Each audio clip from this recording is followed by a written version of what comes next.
Music came naturally. My father, he's into music. He's Freddie Mcgregor, international reggae artist, captain of the big ship.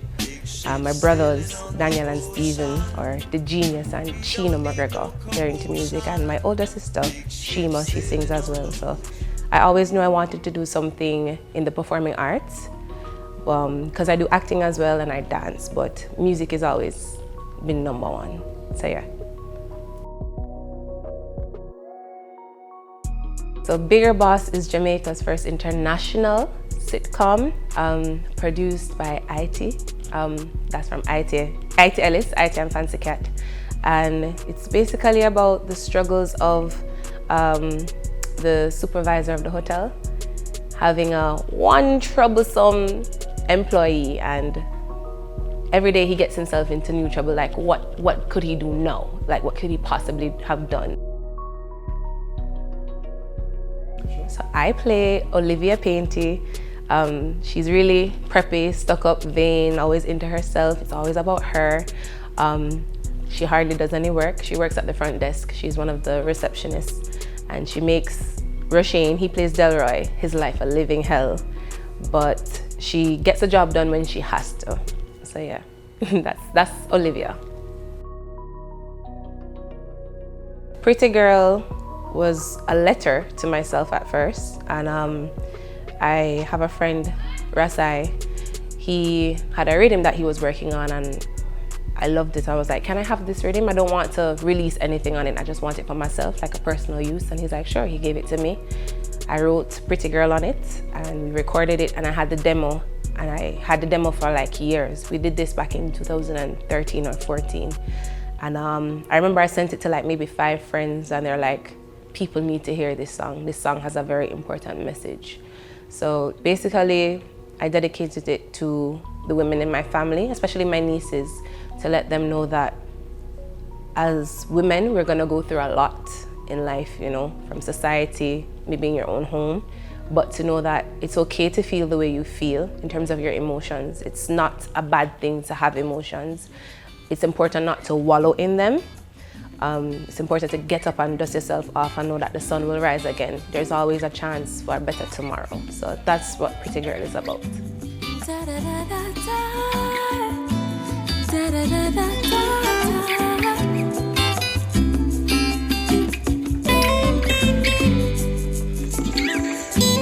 Pretty girl, it's been a while since I've seen you smile. I know what you're going through. Just know that I am here for you. Feels like the world is telling you to give up. Everything you do is wrong, and you never put enough.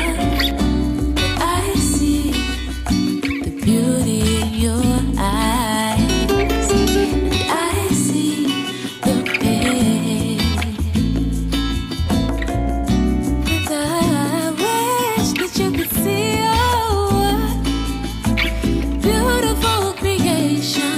Let me be your motivation, 'cause things will get better someday. Maybe not today, nor tomorrow. Oh, it was amazing. It was my first time jumping Cayman Carnival in years, because I left here in 2010 for college, and I haven't really been back for any of those festivities. So I jumped Jamaica Carnival all the time, but I was really impressed with Caymas icons.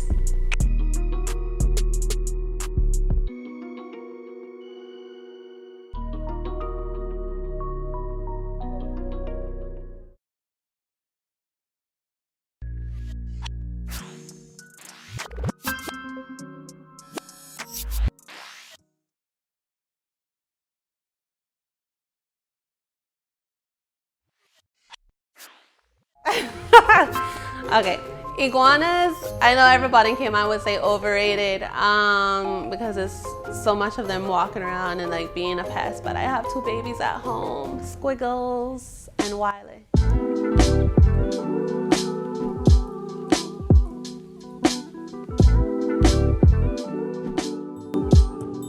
I grew up in West Bay, the best district of Grand Cayman.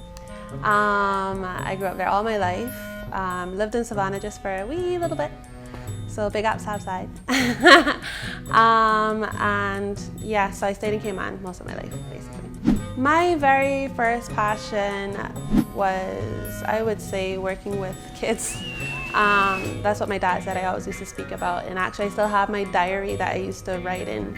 And I would always talk about social work or, you know, being a teacher, helping with music or stuff. So anything with kids. But I always loved music as well. So I picked that from there. A typical day for me would be waking up in the morning, getting my son ready for school, seeing him off to school, and then I'll try to get some gym in, at least an hour, and then I'll start researching a lot of different artists and their story backgrounds, just trying to get more creative with myself, so getting ideas from different places. And then I also work part-time in Cayman, so it's just a balance between sun, music, and job.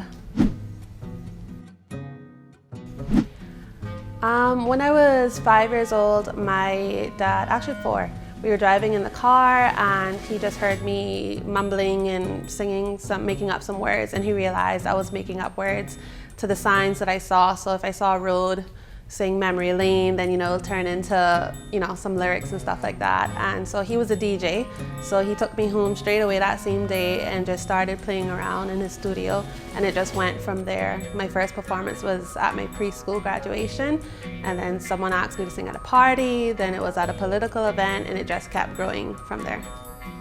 So Side Chick was basically written in a guy's perspective. It was basically him having someone who was already in a relationship, and so I was just thinking of how he would have been feeling in that time, in that moment. And basically the words of the chorus, it was "Side chick is my only line," was how I wrote it at first. And I sent it to my best friend to listen to it, and he was like, well, that kind of sounds like you're cool with it and you're gonna stick it to side chick, which was not my message at all. I just didn't realize it. So I ended up switching it to "Side chick won't be my line," just to make sure we get that message clear.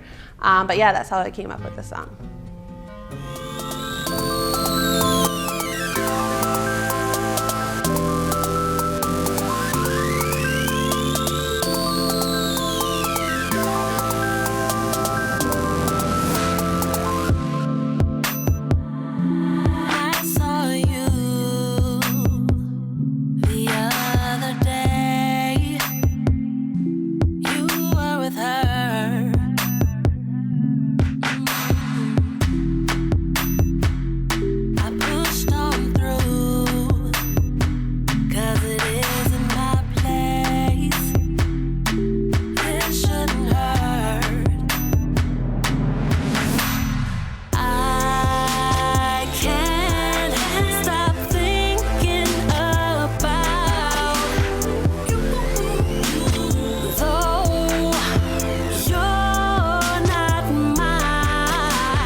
With the video, I wanted to try and get it as real as possible. I didn't want it to feel like, you know, it was just a random scene or anything. I wanted someone to actually understand the meaning of the song, and, you know, they can connect with it.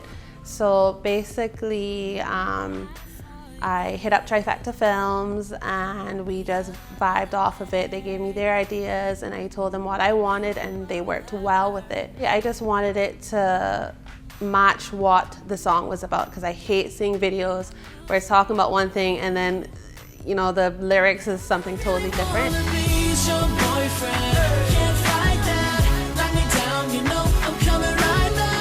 So I wanted to make sure people understood it. And like my favorite part was at the beginning, and I hope like people caught that, was like it was just me singing by myself and then the camera starts zooming out and then you would see the couple on the side of me, and it was basically like I wasn't there type of thing, like they couldn't see me there, you know, and that was like my favorite part because I wanted that to be like a element of surprise. So we just really went with what the lyrics was about and tried to follow that as much as